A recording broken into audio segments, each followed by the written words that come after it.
Welcome to the Monday, November 24th, 2025 meeting of the Dennis-Yarmouth Regional School Committee. Please stand and join me in the Pledge of Allegiance. I pledge allegiance to the flag of the United States of America and to the republic for which it stands, one nation, under God, indivisible, with liberty and justice for all. Thank you.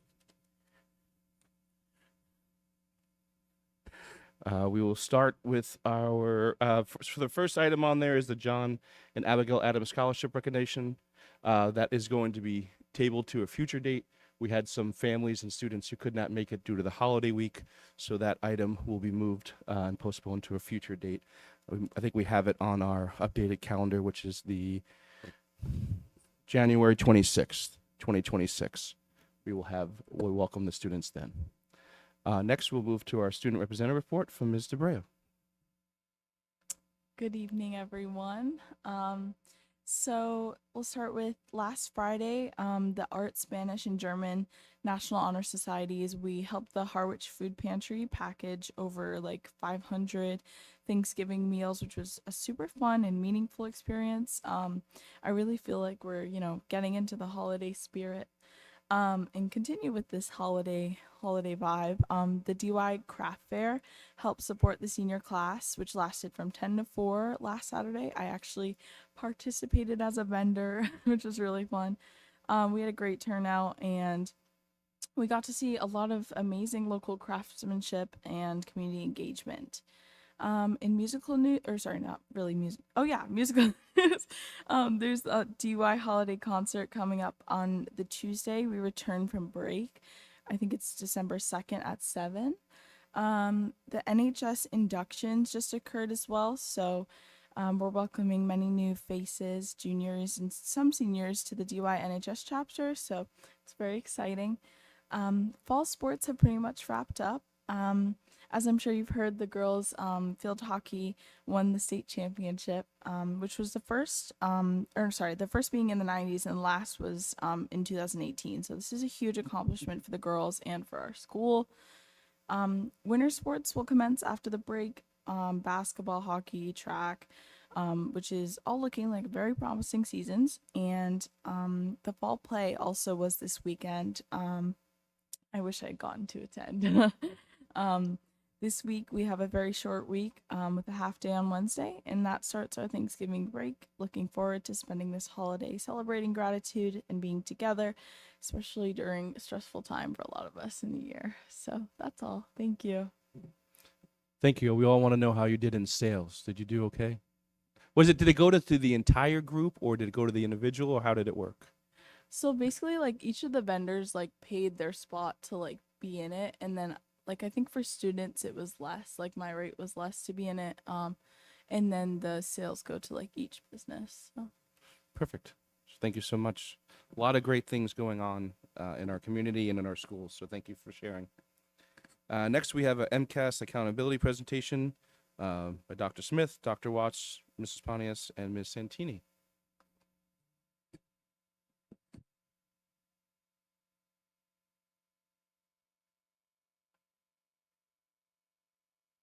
Green button. Good evening. There we go. See? Sometimes it's user error, just not in this case. All right. Good evening. I'm Mark Smith, superintendent. And we're going to kick off a series of MCAS presentations over the next 3 meetings. So tonight, we're going to start by giving you the district overall perspective. You're going to hear from the 4 of us. We're going to trade off a little bit. And we're just going to give you the 30,000-foot view of the district results, or the results from the district perspective. And then over the next 2 meetings, you'll hear from the schools. You'll hear from the 3 elementary schools and the intermediate school at the next meeting.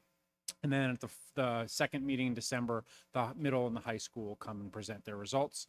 And you'll, again, see some very similar format and structure. So tonight we'll be laying a little bit of the groundwork for some of the data that you'll be seeing in a very consistent way over the next couple of meetings. So I'm going to kick us off, and I'm going to kick us off by showing you a very convoluted table. But again, you're going to see this from each of the schools as we go forward. And what you have on the left is the district's, what's referred to as the district's report card. So at the time that MCAS comes out, we also get, it's part of a larger accountability structure from the Department of Ed. And the MCAS is one measure upon which the schools get an overall accountability, or schools and district get an accountability rating. And so this is the district's overall accountability for the 2025 school year. And this is publicly available, so this isn't a secret. If anybody who's interested, you can go right on, you can Google DESE profiles or DESE district profiles, and then they bring you up a nice little map of Massachusetts, and you click and it brings you into the region and then into the specific district. And then from here you can then drill into each individual school, and there's actually even on this page there's a bunch of much more detailed information. But for a primer, the way accountability works is there are 5 big areas that districts are rated, get their accountability ratings for. And those are the 5 different colors that you see in the chart.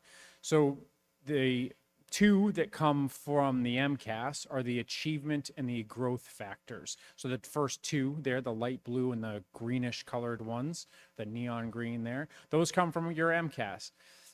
Primarily from the math and the ELA, but however, there are obviously those certain grade levels where you have the science. And then the growth comes only from the ELA and from the math, because they're the way the growth is calculated is you have to have kids take the test in consecutive years. And the way the science is spanned out, it is that kids never take it in a consecutive year. So the growth is only calculated for ELA and for math. And then you'll see as you start to look at, I'll finish that. Then there is high school completion, and there are some sort of subsections for high school completion. Progress towards attaining English proficiency, so that's for our English language learner population. And then there are what they call additional indicators. And by statute, and this actually is by federal statute, that then states can pick additional indicators. And then in Massachusetts, the current 2 are chronic absenteeism and advanced coursework.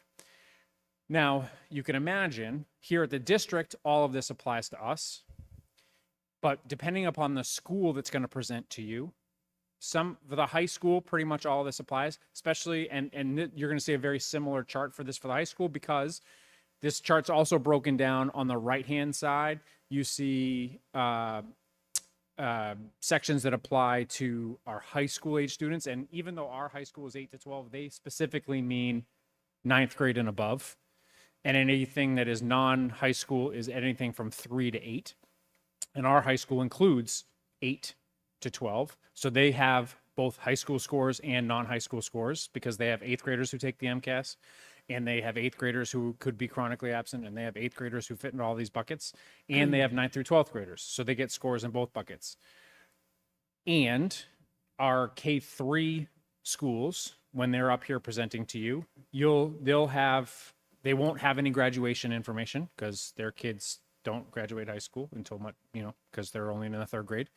And they won't have growth information, because they only take the test in the 3rd grade. You have to have back-to-back years in order to have growth information. So they won't have a growth indicator, but they will have chronic absenteeism. They won't have advanced coursework, because advanced coursework only applies to our high school age kids, right? So you can see some of these things will apply to some schools and some of these things won't apply to other schools. So that's just sort of giving you a sense of what it is you're looking at. And then I've asked each school then to look at the overall picture and give you a sense of what are some of the highlights from their report and what are some of the areas for growth. And doing the same for the district, as we look at our report card as a district, some of the highlights here are in the areas of growth. So across these, and the way this report card works is if you drill into the very specific data that's behind all this, and you can when you're online, they set benchmarks. So where were you last year? Where were you the year before? And where do they project you need to go in the following years? And then it's all about what progress are you making towards your benchmarks. So if you exceed your benchmark, you get a 4 out of 4. If you meet your benchmark, you get a 3 out of 4. If you make some progress towards your benchmark, you get a 2 out of 4, and you can sort of see how the scores go down from there. If you make no progress or you decline, you get a 0 out of 4. So for us, some areas for some highlight areas for us are in the growth indicator across, whether we're looking at all student groups, whether we're looking at the high school level, whether we're looking at the non-high school level. We've either made some progress or met our progress in all areas, both subject areas.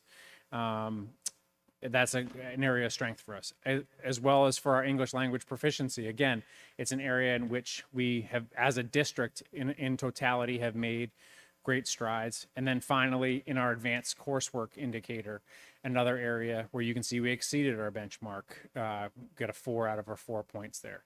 And then looking as a district for growth, for areas for growth, while at the high school level, we did well in the growth area, our achievement is still not meeting the levels that we want to. Again, and when we look at the high school, we're talking specifically 9 and above, even though we have 8th grade in our high school. Our graduation rate is still an area for growth for us at the high school level. And then in this, and you'll see this, it shows up in every school's report, but chronic absenteeism, I've talked about this already in some of our previous meetings, that it's an area for focus. You saw it when I presented about this year's strategic plan. This is where a lot of that's driven from, one of our action items this year. But chronic absenteeism for us as a district is an area for growth for us, and has been a focus for us right out of the gates so far starting this school year. All right, I'm going to turn over. We're going to get into ELA and mathematics specifically. Good evening, I'm Sherry Santini, Director of Humanities. The data in this slide represents the incremental progress made towards the percentage of students meeting or exceeding expectations on the 2025 ELA MCAS. There was a 5% increase overall from last year and an increase of 10% to grades 3, 6, and 7. The implementation of learning walks to inform decisions regarding curriculum and professional development needs, providing targeted feedback to teachers, a focus on writing, and the completion of the curriculum review process at both 6 through 8 and K to 5 all contributed in part to the data that we are now seeing.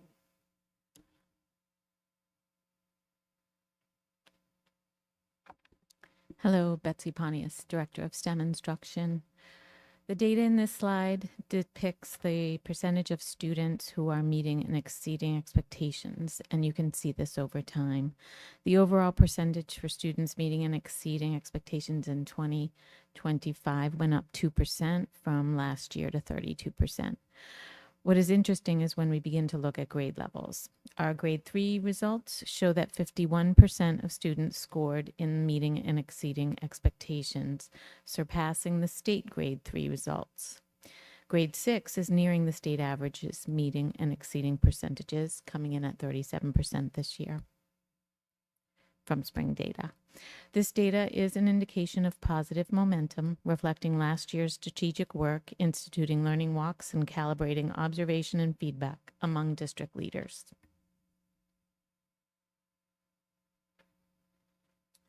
As already mentioned, there are multiple ways to look at the data. In this slide, you will see a deeper dive into student progress over time. There has been healthy growth at each of the elementary schools, as Rebecca Innovation saw a 13% increase in the percentage of students meeting or exceeding. Margaret E. Small increased by 6%, and Station Avenue Elementary saw a 10% increase. The middle school also improved their performance by 11% over the previous year. With the implementation of Amplify ELA at grades 6 through 8 and the phased implementation of Into Reading at grades K to 5, we are optimistic that that progress will continue.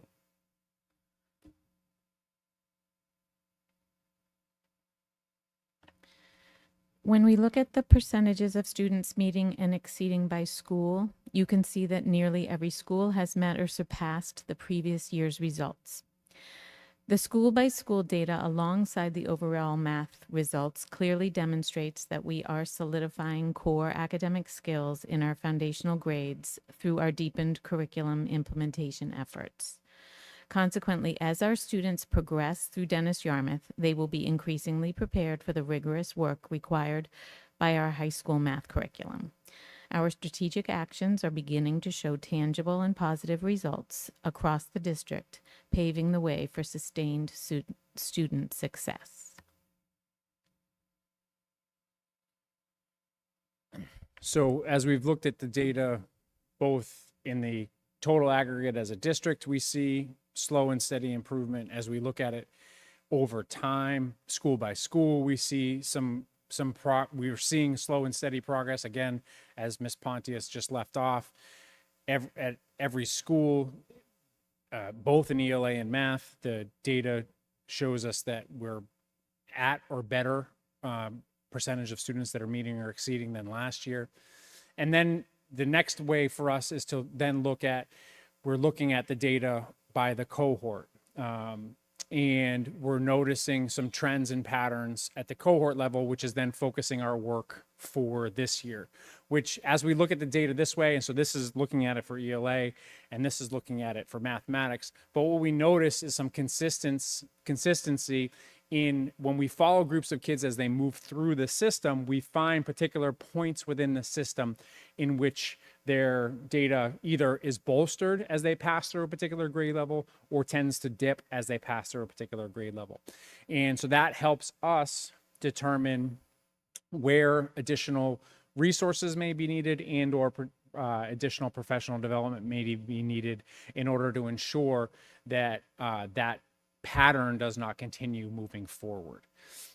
So like as you look at these are two different ways of looking at the same data. So if you were to look at take the chart on the left, that and you look at the middle right there, it says current 8th graders. So the 24-25 school year, that is their when they took the test, that 20%, that was their 7th grade MCAS, right? So you can then follow them backwards. Well, how were they when they took it as 6th graders? How were they when they took it as 5th graders? So on and so forth, moving backwards. Then the other is looking at a grade level year after year after year. So in order to see the same group of kids, you have to sort of move diagonally from down and left to right. It's just the data sliced a different way, but it is still the same data. But again, as we look at this, and our job here is not to publicly call out a particular group, but we are looking at this data in a way to say, okay, so how do we support any particular areas where kids, because it's the same group of kids. So it's not about the kids, it's about the system and how's the system maybe not supporting a group of kids as a group of kids pass through the system. So how does the system need to bolster itself so that if a group of kids has 35% meeting and exceeding in one year and then becomes 20 or 25% the following year, then something in the system is not supporting those kids because it's the same group of kids. So their proficiency as a group should not drop by 10% as they move through the system. And if that happens year over year, then it says there's something in the system that needs support. It needs boosting and bolstering. And so this is all a new data platform that we put in this year that allows us to look at the data in all these different ways more easily. And we could do this with spreadsheets last year, but it was very, very difficult and cumbersome to do. This allows us to do it with 2 clicks.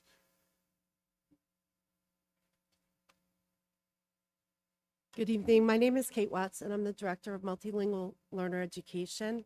It's a pleasure to be here. So I just wanted to give you an overview of our ML department. And so when you look at the slide, this past year, there were 554 students that were tested with the access test, which is kind of like the MCAS for multilingual learners to show proficiency in English language proficiency. So this past year, there were 554 students. Back in 2021, there were 277 students. So you can see that the number of students has doubled in the last 5 years. For this group of students, 36% were taking the test for the first time, meaning that 64% were taking it for the second, third, or fourth time. This past year, 57% of the students made effective progress against their target, which is excellent news and is in line with the strategic objective of having students be at 65% by the year 2029. 17% of the students attained proficiency and were able to exit the English language program. And the high average median student growth percentile was 63, which is also showing their effort and their growth over time. So when we look at the highlights of the data, the participation rate was 100%. We're looking for at least 98%, so that's in line.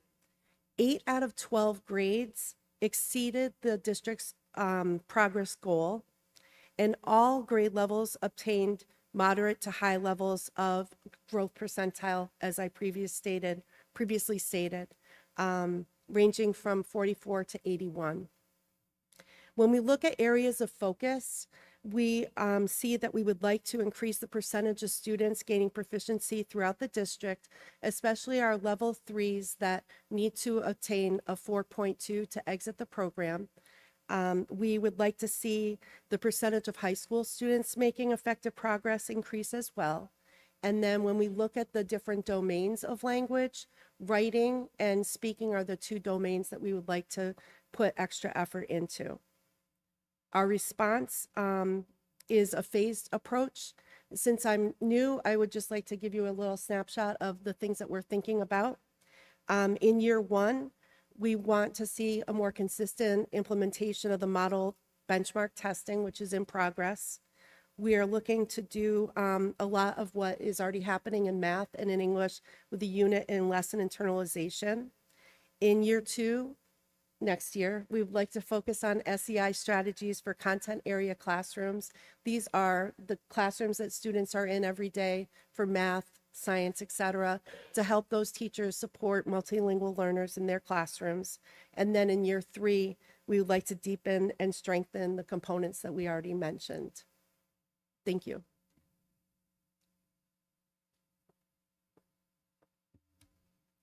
Through the chair, we'll take any questions. Is that a hand, Phil? Mr. Morris.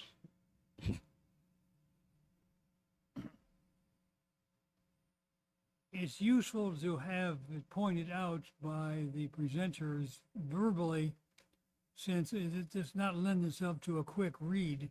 But then again, you're going to be gathering information and reporting it out for a large cohort. You don't want to be, you can easily oversimplify or mask areas that lend itself to review. I'm impressed by the amount of work that went into reading the cohorts, and maybe a bigger printer would help in terms of some of the data. But this is an entirely different picture from the MCAS annual Put a Dog and Pony show. So I'm favorably impressed with the data that went into, the thinking that went into showing what we were looking for, and glad that you're reporting it back to somebody like me who needs all the help it can get. Yeah, you know, I've said, I think probably since shortly after I started, you know, we have a long road still to go as a district, right? I don't think any of us are comfortable with, you know, numbers as a district where we have 30 in the, or our achievement meeting and exceeding percentages are in the 30s as a district as a whole, right? And as superintendent, on the other side of that, I can't be anything other than pleased with the fact that we're making progress. If we were stagnant and had those numbers, I would be doubly upset. But this is the second year in a row where we're making consistent progress. In every single grade level, we're better off than we were, or we're at least equal to or better off than we were the year before in the 2 main subject areas. And like there are other signs where, specifically in the area where we've had curriculum in place for a long time, where it's moving its way up through the system, right? So some of these things do take a little bit of time. I'm not typically a patient person. I have to remind myself to be a little bit patient. So there are some other positive indicators in the data as well. None of us are resting, but it's also okay to stop and, celebrate, because the staff have been working hard. The teachers in particular, we've asked a lot of them, and they've risen to the challenge. Thank you. Ms. Landers. On the first slide, the report card, and unfortunately, I tried to look at this on my computer today. I tried printing it out. I tried on my phone. Like, there's glasses on, glasses off. There's no way to really see these numbers. So I don't know what other format this is available I can share the in, link with you. You or can. yeah, maybe just Plus, as I think I said it before, you were able to get here, but this is right on the DESI website too, and you can drill into all Okay. of this. All right, I'll try looking up because I'm really struggling to read these numbers. But on the very first slide on the report card, these are going to be dumb questions. High school completion, all students, high school grades, points earned. We earned 0 out of 12 points. Yeah, so What is that? it's all about progress towards benchmarks, right? So the way it works, if you were to go on, and again, I was trying to keep the presentation reasonably in length, but if you were to go on to the DESI website, again, this is all publicly available information, and then there's a tab, forget exactly what it's entitled, but it says something to the effect of like detailed indicators, and I might be getting the name slightly wrong, but and you click on that and then it gives you all the detailed information behind all of these indicators. And what the department does is it sets benchmarks. So if you're, let's say, and I'm going to start just randomly making up numbers, but Yeah. let's just say for the argument's sake, last year the average ELA score at the high school on the MCAS was a 489. Then they say, and the year before it was a 488. Then they project and they say, okay, well then the next year it should be a 489.6, right? So they set a benchmark for how far you should grow. And then the scores on a 0 to 4 are based upon your progress towards that benchmark. A 4 out of 4 is you've exceeded your benchmark. A 3 out of 4 is you met your benchmark. 2 out of 4 is making progress. And then I forget exactly what the 1 and the 2 are, or the 1 is, but the 0 I know is either you did not meet it or you declined on your benchmark. And it's the same for, that's what those achievement markers are. Growth is the same. They give you an average growth score. The growth is on a percentile from 0 to 1 to 99. The 4-year graduation rate, the extended graduation rate, the annual dropout rates, those are again percentages on 0 to 99.99. Chronic absenteeism, again, on a percentage of the percentage of students that are chronically absent. So you want a lower number. You want, ideally you want 0. Our district averages hovers around 20, just below 25%. Right. So, I mean, to state the obvious, right? This does not paint a very rosy picture of our district. 0. I mean, so the all students, non-high school grades, 6 out of 12, 4 out of 8, but at the high school level, I recognize the 5 out of 8 on the growth, and I came in when you were talking about that, but 0 out of 12 in achievement and 0 out of 12 in high school completion. It doesn't paint a very rosy picture of this district. And the other slide, the other thing I wanted to draw attention to and just sort of question was, so I'm really interested in the cohort data.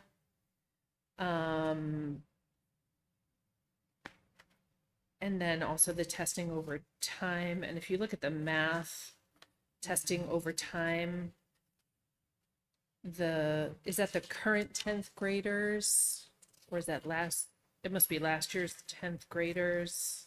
Are you this slide or the cohort data? District data, math cohort data. Yeah. So down at the bottom on the right-hand side, grade 10, I mean, whether it's last year's 10th graders or this year, it's got to be last year's 10th graders. Yeah, so 55, 52, 44, 27, 27.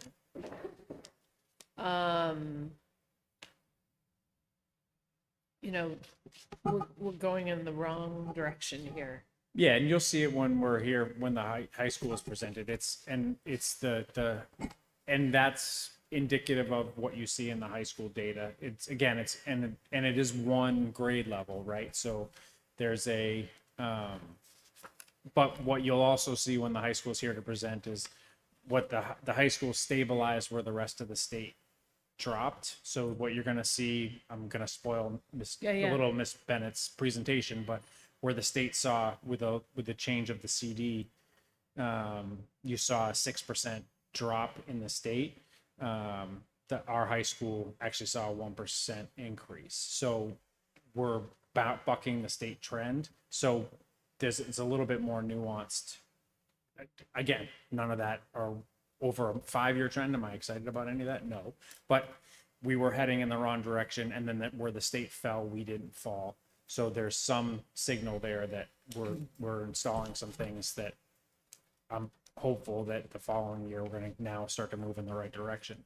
But where the entire state, when all of a sudden MCAS no longer counted as a graduation requirement, the entire state fell by 6. It did not in DY. And then in the math year over year,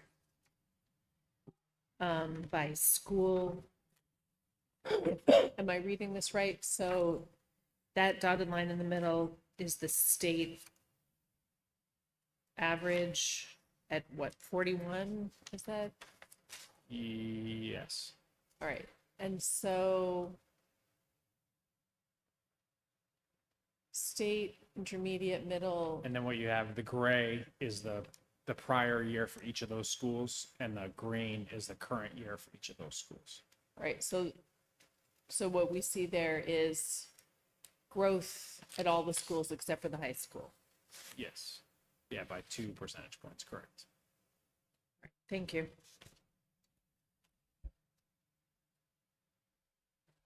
Ms. Bemis. So if you think about your strategic plan, there's goals there within, we're in year 2. What do you do with this information? Does anything change? Other than dissecting it, reporting it out, how is it shared with either the middle school or high school in particular? What happens next? Do you reallocate where services are or instructional coaches are? Is there anything mid-correction for this year? Yes. So part of it informs what we're about to enter into. So part of it is short term, part of it is longer term. So, and part of it is reaffirming. So part of it is affirming the strategies that we put in place. As I mentioned, when you look at a slide like this one, and this one, well, this is more of a multi-year effort.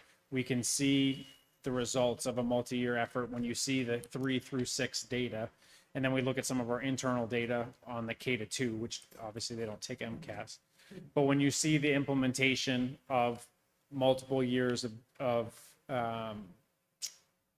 coaching, multiple years of curriculum study, working its way up through the district, you see the influence of that on the data as the kids move up through the system, right? These are kids who have now had multiple years of teachers who've had that training, and sometimes it takes a little bit of time. And then it informs where do we need continued focused support And that part of that is also then looking at the cohorted data. So part of it's affirming the strategy that we've been using. And then part of it is saying, going forward and in this year, where do the folks behind me need to focus some of their time? And when you have the remaining teams come to present on how they're focusing their energies at the school level. And again, we have seen some patterns in the cohort data around particular areas where, as kids, pockets of groups move through where they tend to have consistent dips. And that's been, we were just on learning walks today and last week. And those are some of the deliberate conversations we're having there around what's the feedback that needs to happen in those areas in order to boost the support, in order to ensure the instruction is consistent so that kids don't move through pockets in the district where maybe they aren't as supported, aren't getting the instruction and the curriculum delivery in a way that ensures stability and is in the progress that we want to see through the curriculum.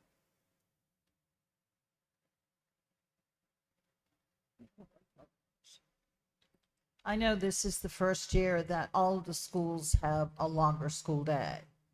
But as the schools begin to report out, I've been looking at the website, and I know it's about to change, and I don't have a real good sense right now of how many hours of instruction in English and math, and of course in the up to grades adding on science. So I'd like to have a better sense on a typical scheduled day, what the amount of actual instruction is.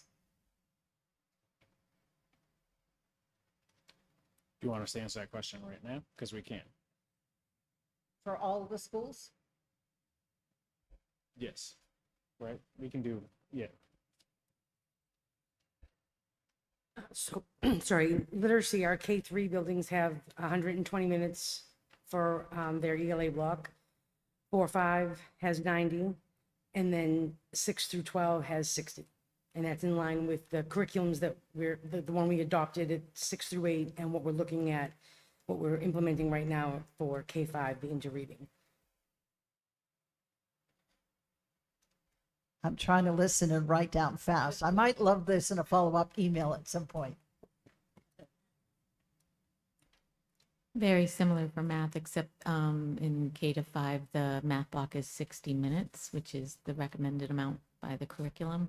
And then at the middle school, the periods are 50 to 60 minutes, and the recommended time is 45 for a lesson. And then at the high school, I believe the blocks are 65.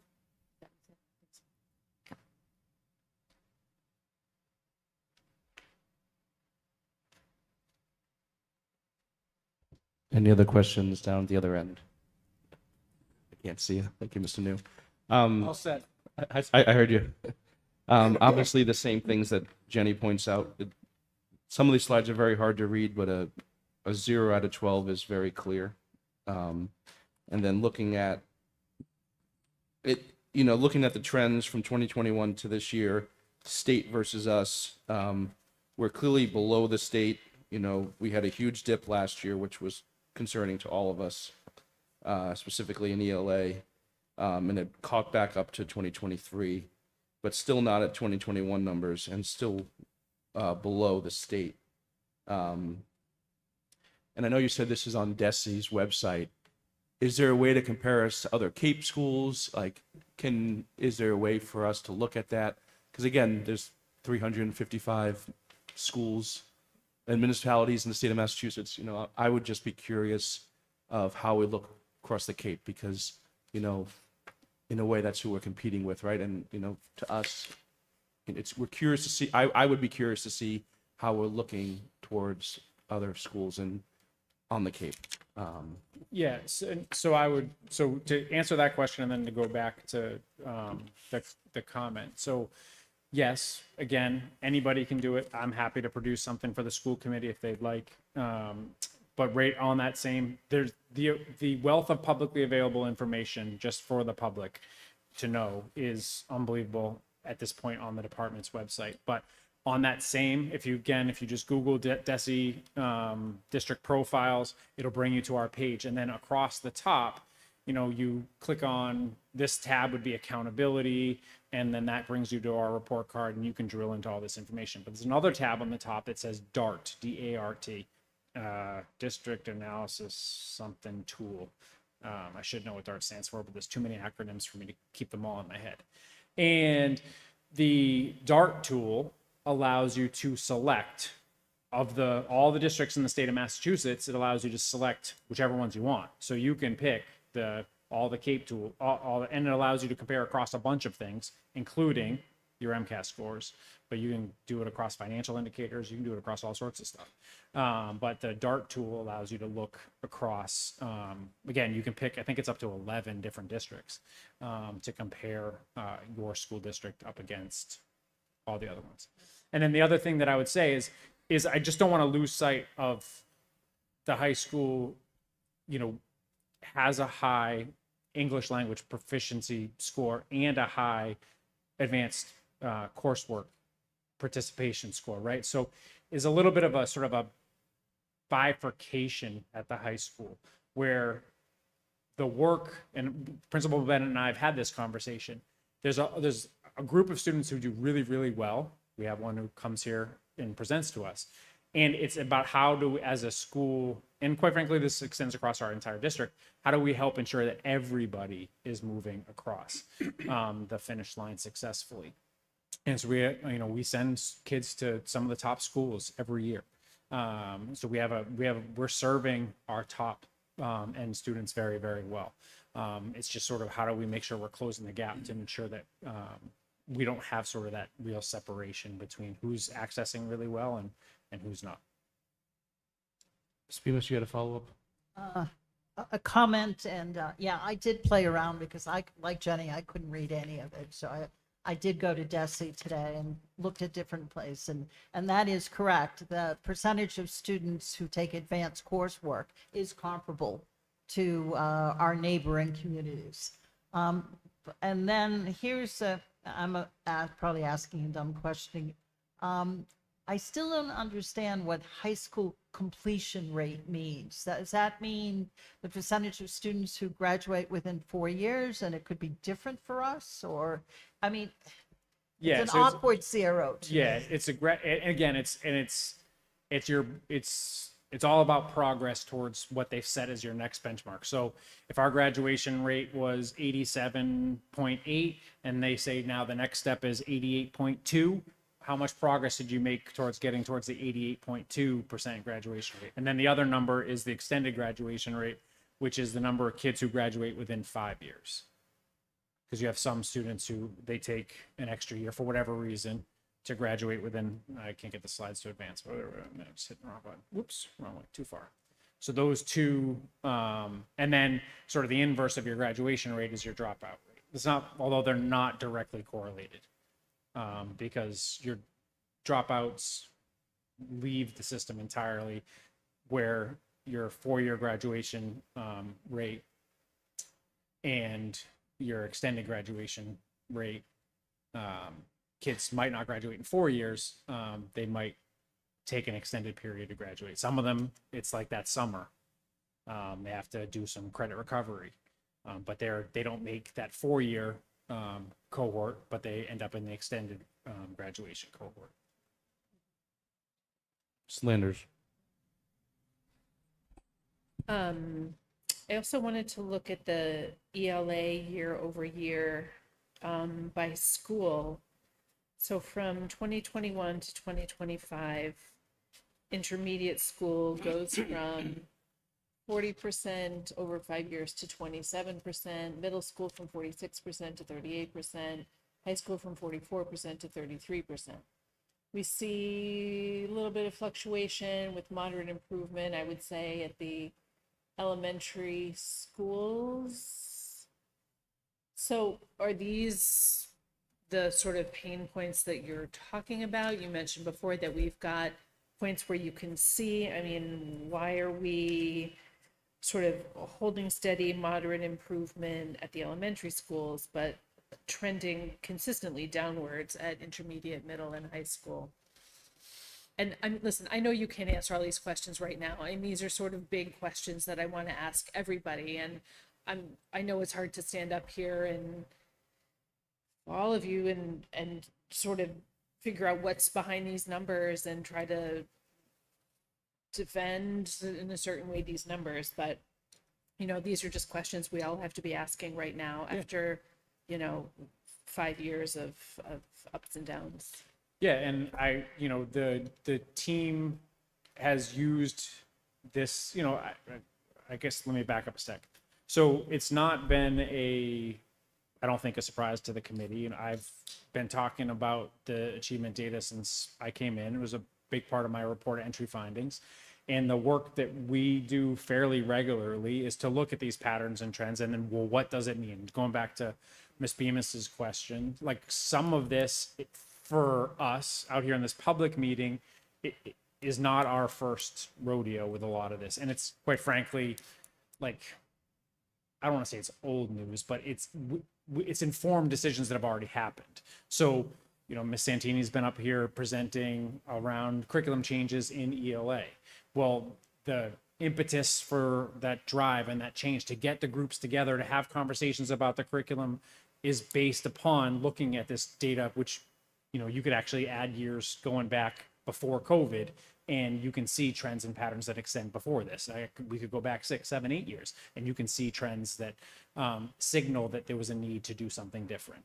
And so yes, we agree, and we're putting things in place. And 6-8 was the focus for this year for ELA, where we have, I always screw it up, phased implementation.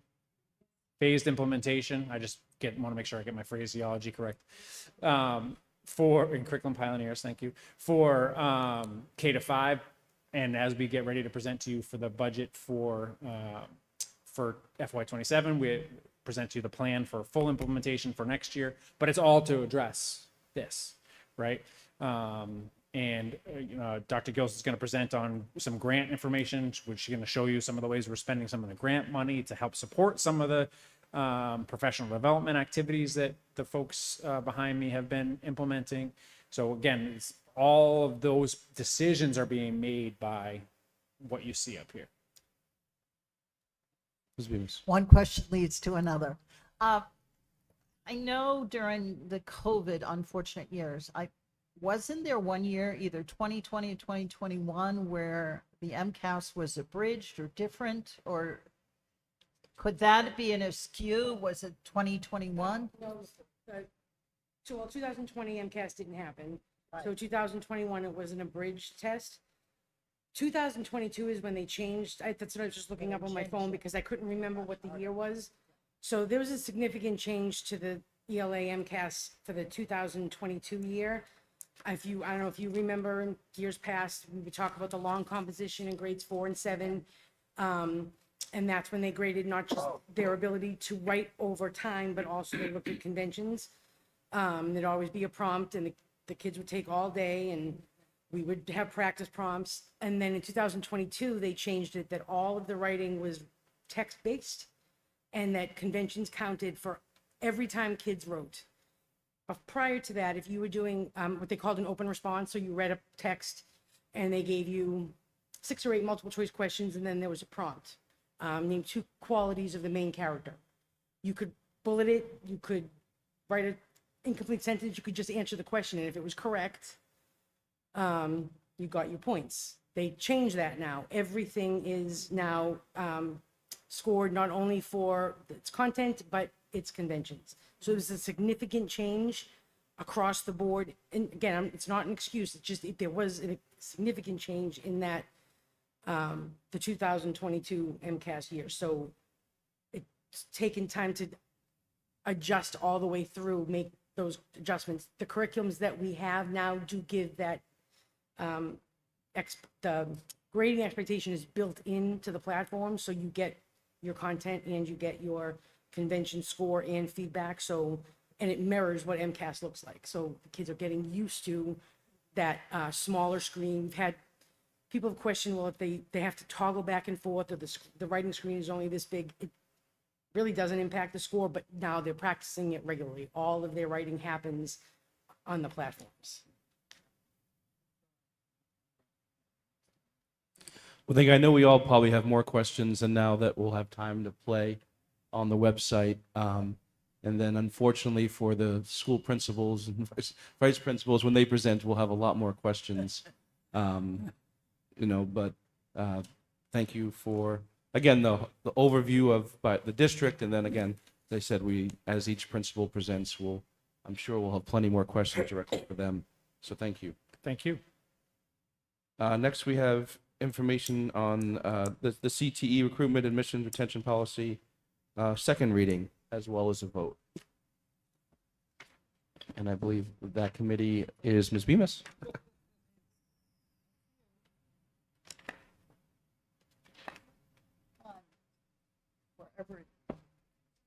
I think you've seen this before, so I'm just going to move that we adopt it as printed. Second. We have a motion and a second. Any questions or discussion? Seeing none, all those in favor say aye. Aye. Any opposed? Any abstain? Motion carries unanimously. Next, we have, as Dr. Smith alluded to, we have information on some federal entitlement grants, an overview, and a quarterly process report by Dr. Gilson. Thank you. I always enjoy presenting at school committee meetings. And I wanted to say this first slide is actually for Mr. New, who asked a wonderful question. And it kind of launched me on a thinking process. And I think that as I present leading up to the budget, one of my goals for all of you is to really help you become functional with reading. If you remember, I gave you like 49 pages of account lines. And so my goal would be to have you get to some degree of understanding with those.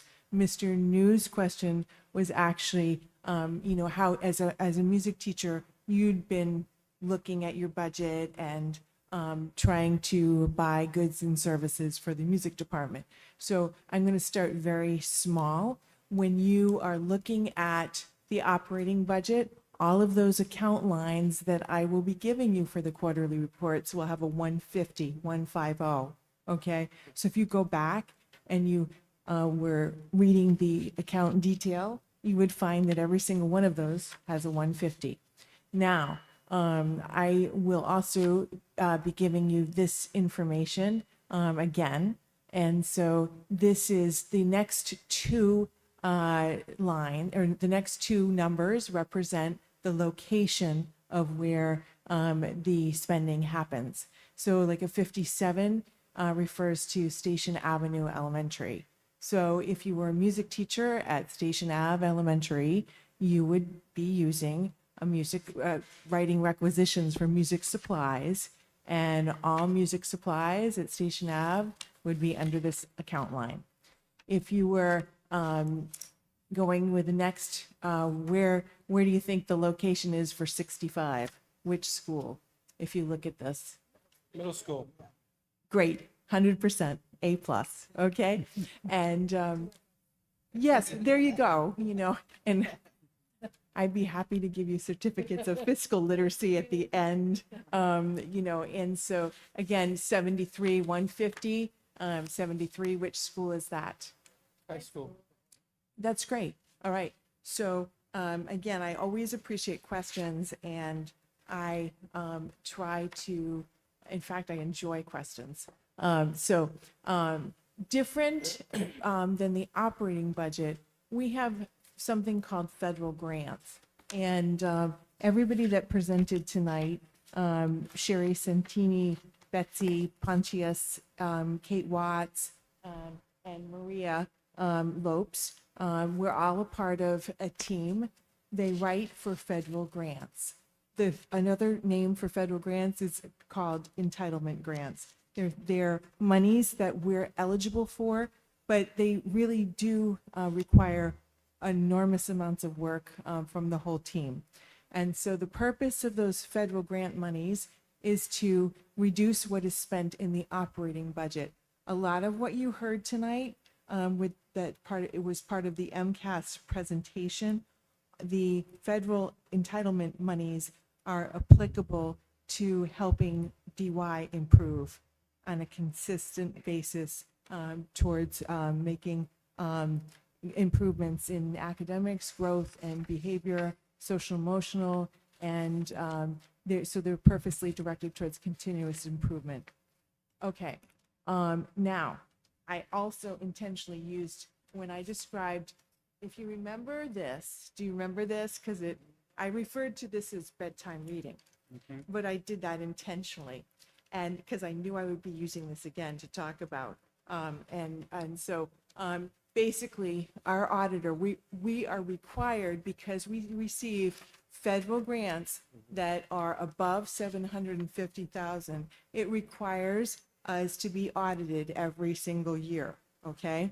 And so one of the recommendations was to really improve our processes with federal grants.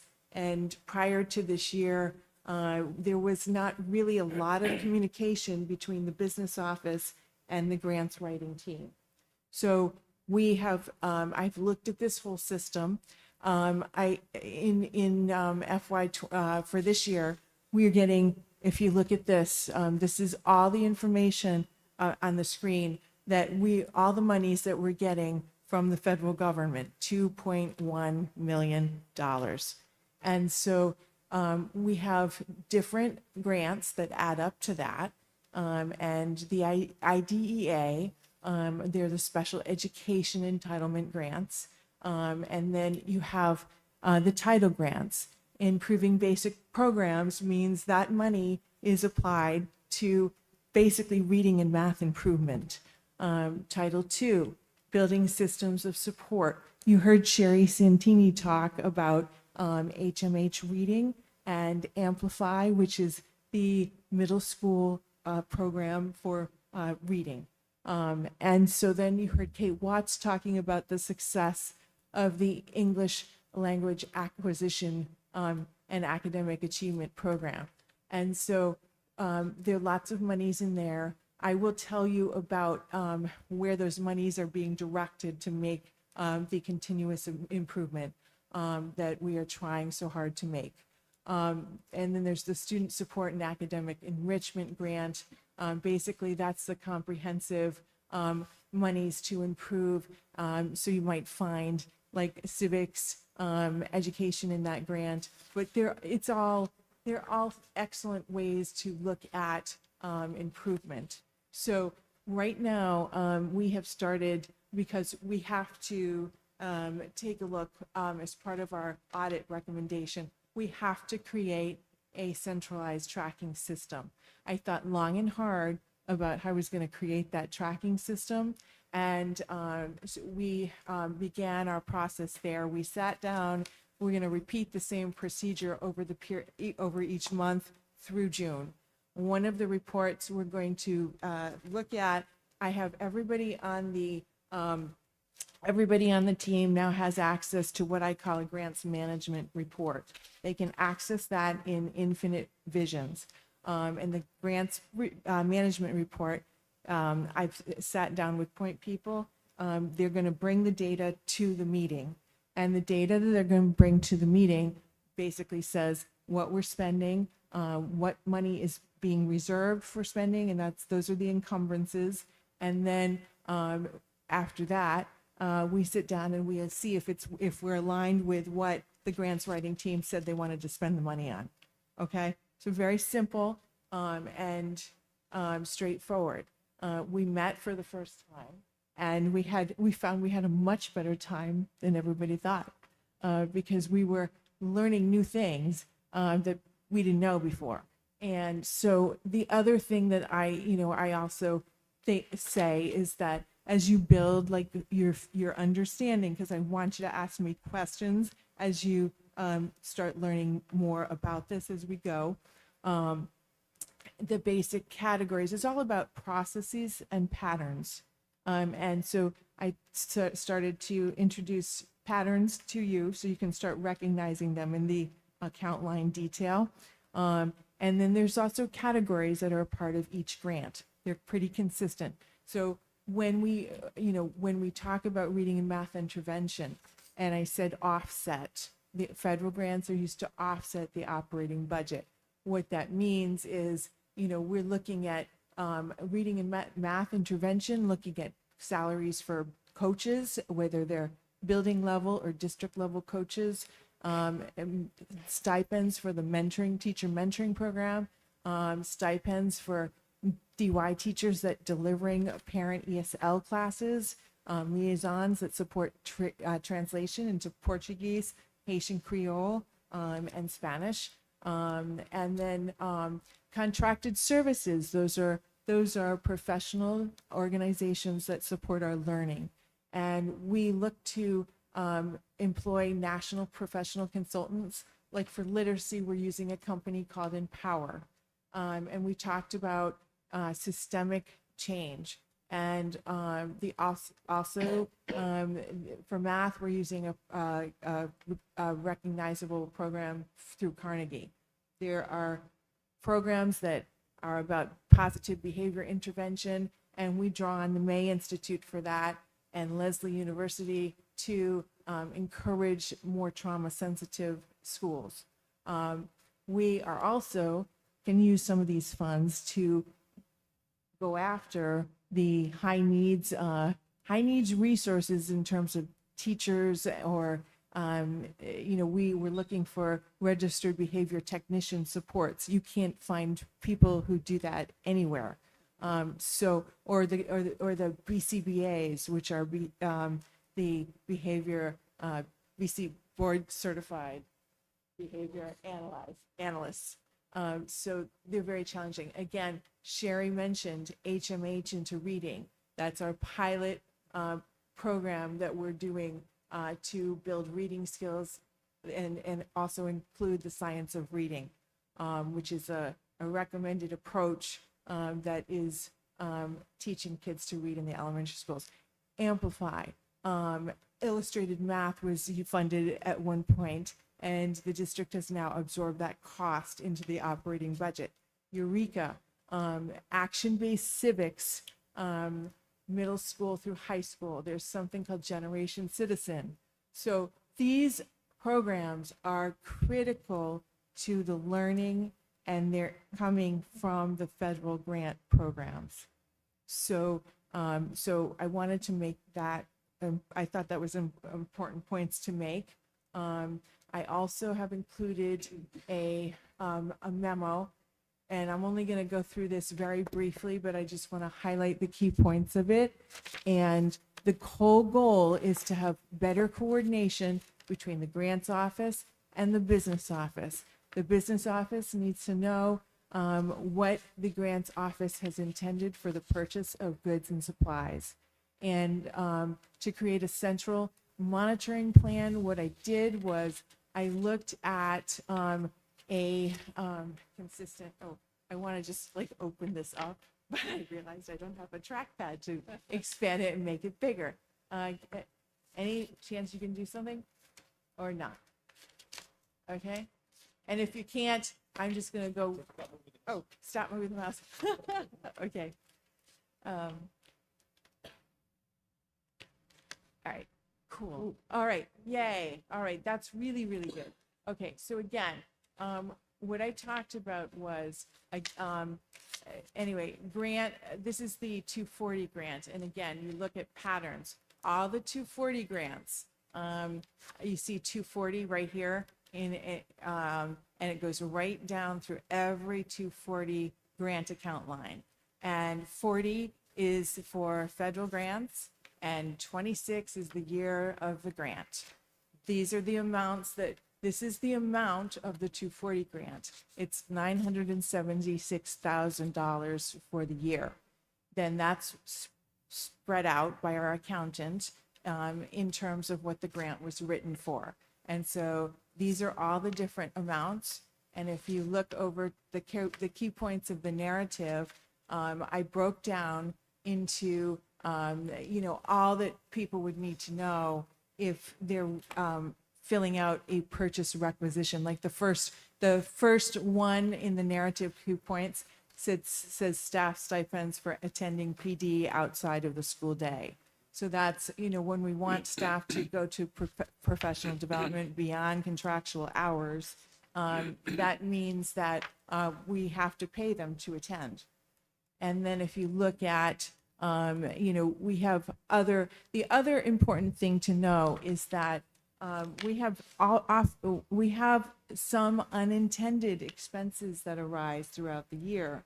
And like right now, we are working with DESI to see if we can apply some of the 240 equipment to purchase, and that brand new playground has a WeGo outside. It's a accessible wheelchair and accessible. It's like looks like a merry-go-round if you drive by it, and it's really a lot of fun. I was there today, and the kids were climbing all over it and in it, and so there are ways that we can work with the grants, and we write an amendment to see if we can work with the funding to buy some of the things that we need if our needs change during a year. So that's good. And I talked a little bit about encumbrances too. So if you see the yellow section that's up on the screen here, this yellow section, I have worked with everybody to basically identify a key person outside of the business office that can go in each month and paste everything that's been spent out of the account lines, everything that is about to be spent, and that's the same thing for every single month. So it will be a good tool for our auditors and for the Department of Education to say, okay, yes, there's communication that's going on. And then, everybody that attends those meetings will be signing what I call an account detail report, and to identify and review. We also using an account purchase order history report. We'll bring that to the meeting. And if you look here at this thing at the top, this is what an account history detail report looks like. Our accountants will bring that. And if you look at the top, we talked about coaching, executive coaching for the district. That means we have somebody coming in from Texas to provide us with to really look at our literacy and to really see and give us some expert consulting suggestions on how we can continue to promote reading growth across the district. So if you look at up top, there's $50,000 that's budgeted for that contract. And right now, if you also look up at the screen, there's encumbrances where the $50,000 is waiting to, it's reserved because we know we're going to spend that money out. Okay. So, and the last part of the meeting is going to involve one of the key leads that is a grant writer, not the business office, that brings in what the GEMS budget says, because the GEMS budget, I don't have permission to view that file right now, but that's okay. In every grant that is written, the Department of Education has a drawdown spot where you can actually see all of the amounts that have been drawn down to be applicable to every one of the grants. So, so a continued goal of the meetings, we're going to just try to be on track and try to optimize all the spending. And so, if anybody has any questions at any time, if I can't answer them now, I'd be happy to bring something back to. Yes. Mr. Morris. Do I detect something that seems to be unheard of for the average school committee person, meaning we're having business and financial operations being just laid out in a way that they, as we see here, as opposed to putting out material that is supposed to be used in the classroom for the individuals and cohort students. This doesn't actually meet criteria for individual students. This is something internal to the employee, to the staff people on the financial ends. Yes. So this is a new way of, or a new presentation of accountability. Yes, exactly right. You know, and I will also, I'm a teacher always at heart. And so therefore, I like people to understand what I'm saying. And always you get more questions when people understand. So that's my goal. With the national news not going to be part of my discussion, except to say that decisions made on concepts that are not proven are become into status of legally binding, because no matter how well we teach, somebody may think that person or that group, that cohort doesn't belong. Here we're looking at a decision whereby we must provide proof that what we purchased has been used for what, What we said it was going to be used for. And we Yeah. had, you know, the purpose of writing the grants is to make sure that we're accountable to how we're spending our money. So that was the recommendation in terms of where we can improve. And so part of the auditor's need was that we provide quarterly updates to the school committee. And I'm also having to do the same thing with DESI. And this was previous to, it was actually the report came from FY24, and it had happened for a couple of years. And so we are asked to now be very consistent with our practices and to encourage more communication between the grant writing team and the business office. So, you know, I happen to know what we're buying, so that makes me able to make better decisions, but not everybody on the business side and not everybody on the grant side no. So it's kind of, it's interesting to me to actually, I had to think about which reports to use and put this together. So, so in my mind, I see everything all as one. You can't do anything without a budget, and you can't raise the quality of the academics and behavior and social emotional growth unless you have systems in place to do that. I see the difference there than the traditional decision-making on policy. Thank you. Thank you, you. Mrs. Morris. All right. Anyone else? Great, thank you. Thank you for laying it out so it's easier for us to understand. You know, someone who does a budget for a business, seeing GL codes just give me anxiety. But it's great to see where they are and how to read those large reports. So thank you. Next, we'll move to subcommittee representatives liaison report, school committee liaisons to the select board. Anything from the town of Dennis? I did attend last week's select board meeting. So the first thing is the recreation department or commission or committee sort of was tasked, I mentioned this before, with looking at the possibility of a community center in Dennis. We know one of our students presented about the need for that. And, you know, there's been a lot of community discussion to have a multi-generational sort of place to go. Looking at the big land that we now know as the former Wixon property. So they did their first presentation. It's a rough draft. It's an architectural rendering of a community center. They were asked to keep it so many square feet. So this rendering so far, it's the beginning of a long process, has an indoor basketball court, potential indoor pickleball court, training in athletic rooms for different kinds of activities, a music room, meeting rooms, game rooms where, you know, different people and different ages can gather and do games or activities. So it's the beginning of their first presentation. They're still soliciting input, but the process has started.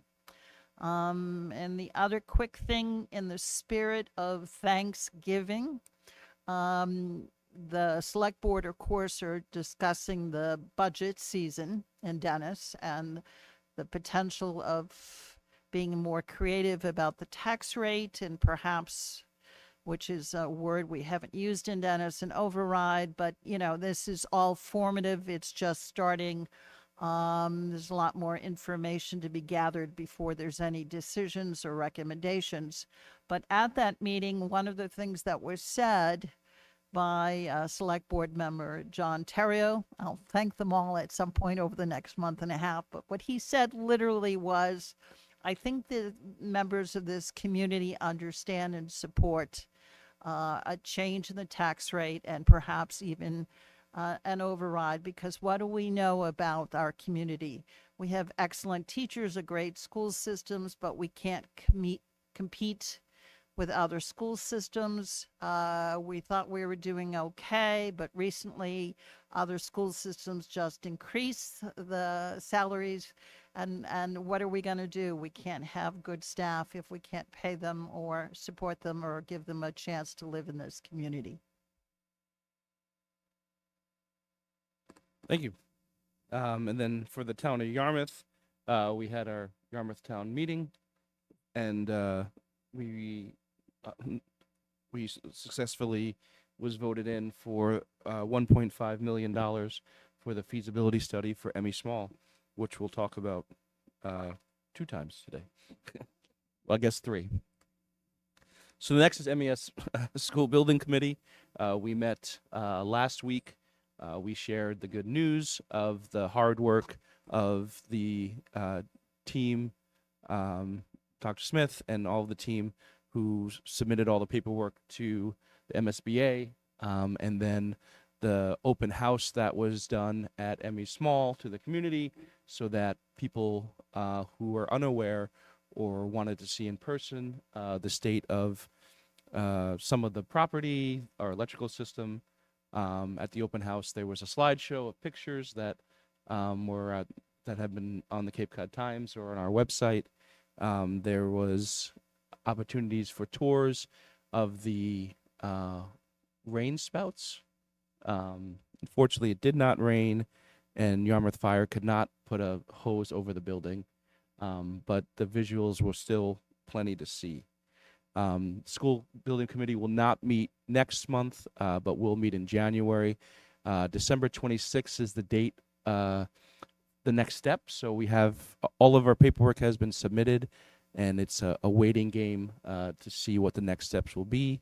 The town clerk has certified the vote from town meeting, so that was sent as well, so that the MSBA knows that the town has voted to approve the possibility of getting the 1.5 million. The 1.5 million will come from free cash from the town of Yarmouth, versus us having to go out and get a loan. So great news there. And then more to come in a few moments. Next, we'll move to the superintendent's report. Thank you. All right, it's going to be the Stolen Thunder Superintendent Report. But let me start with a recognition of donations. So there are, the committee has 5 separate donations in the packet to approve. And so I just want to give some public thanks to the donors. So first, there's a $100 donation from the Prajapati family. That'll go towards gift cards here at the middle school as part of their PBIS rewards program, and another $500 donation from the Marks family for the exact same purpose. So for both families, a big thank you. I know the middle school is very appreciative as a way to help incentivize their PBIS program here in the school. Again, without the support from the community, those are, in addition to the grants programs, it's these types of additional supports that make programs like that, those extra things that we do here, just able to happen. In addition, there was $300 donated from Ernie Ray on behalf of the Mount Harab Lodge to the Baker School. This was for playground supplies over there at the Baker School. In addition, 400 sugar pumpkin cookies were donated from a combination of the Baker PTAC as well as Hart Farm Nursery. That was so that each student at Baker was able to get one to be able to bring home. What did I say? Pumpkins? Sugar pumpkins. Sorry, I can't read my own handwriting. And then last but certainly not least, there was a $10,000 donation made from the Mariel L. and Mary Frances Kiley Foundation to our food service department. This came at the time, as folks were aware, but when SNAP benefits were not available due to the shutdown at the federal government. And so someone had reached out to Rooney Powers, our food service director. Basically, it was like, what can I do to help, right? So our food service program takes care of kids during the day. We feed 2 meals a day every day, but there's obviously weekends, nights, and so somebody was really looking to try to help as best they could to fill that gap. And so that went to supplying families in need with gift cards for food and other items that we don't supply, right? Because SNAP benefits take care of other items as well that the free meal program doesn't take care of. So again, just I've said it before, I'll say it again. Our community steps up in so many different ways to support those that are less fortunate, and these are just another set of amazing examples. Moving on, I'm not sure what more I can add that the chair didn't already speak to, but on Monday, the 17th, the feasibility study, the money for the feasibility study was approved by the Yarmouth voters. Just to reiterate, the study will examine 3 main options. We'll look at either a standalone renovation or replacement of the ME Small School as a standalone building, or to look at I shouldn't say, it's not an or, it's an and it will look at 2 different consolidation options. So one would be a consolidation which would bring ME Small's population of students over to the Station Avenue Elementary School with some type of addition and renovation to the Station Avenue Elementary School, and then consolidate the second consolidation. So option number 3 in the total options would be consolidation of both elementary schools, so closing both schools and creating some new 3rd school on some other site. So it's going to study all those options. What are the prices involved in all that? What's the scope of all that? Where would the site be? It'll do environmental testing on that site if there's going to be a proposed site. What are the future cost needs for Station Avenue Elementary School, because that school is 30 years old, so it has some costs. We're working on a capital plan. We already have some estimates, but it's going to give us a better idea. If you open up that building to do a renovation, what do you have to do to bring it up to a certain code? It's going to examine all those items. And then it'll pull in the enrollment data, et cetera, et cetera. And then traffic flow. It's going to look at all that stuff. It's going to study all the things so that we don't get down a road that is going to be too costly or doesn't consider things like future costs, and then present all that information back to the building committee to make a recommendation to all the respective boards and ultimately to the legislative body, which are the taxpayers. And then there are a couple of small items that before the 26th that I still need to accomplish. I actually still do need that certified vote that needs to get, but that's the town clerk was on at a conference last week, so I'm just waiting to get that certified vote to send along. And then there's one enrollment thing that the state needs to send me, which I need to certify and send back to them. So I'm just waiting for those 2 items, and all needs to be accomplished before the 26th. And then we'll move into the next phase, which will be the feasibility phase, which will include the hiring of there was a whole bid process, but include the selection and hiring of an OPM, the selection and hiring of a designer to do the feasibility study, and so on and so forth. Next, on Saturday the 15th, so not this past Saturday, but the Saturday before, the Station Avenue Elementary School held a grand opening event for the new playground. It was a great turnout on a brisk fall morning.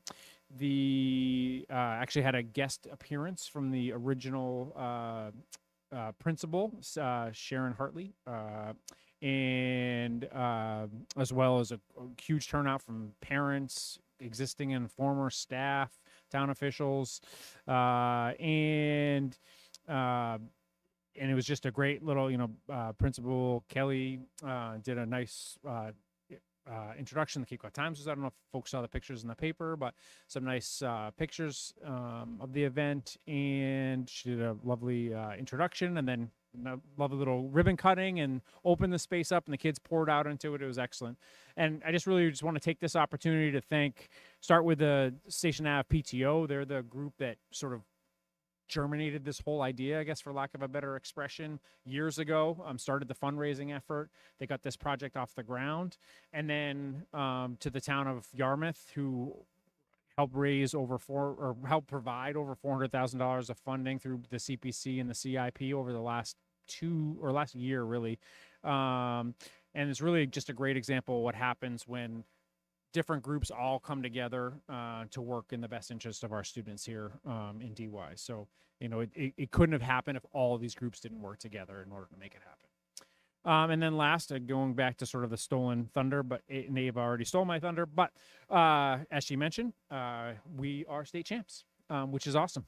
It was also on the same brisk fall day. Took a trip up to, oh gosh, where were we? I totally lost where the game was. Burlington, thank you. Thank you for somebody having a better memory than I did. The DY field hockey game, played a game against Frontier Regional. It was a close game. It was 0-0 at halftime. The Lady Dolphins scored first in the second half, but Frontier scored within a couple of minutes. So it was right back to a 1-1 tie, right up until just over 2 minutes left in the game when the Lady Dolphins scored again, and then were able to hold on till the end.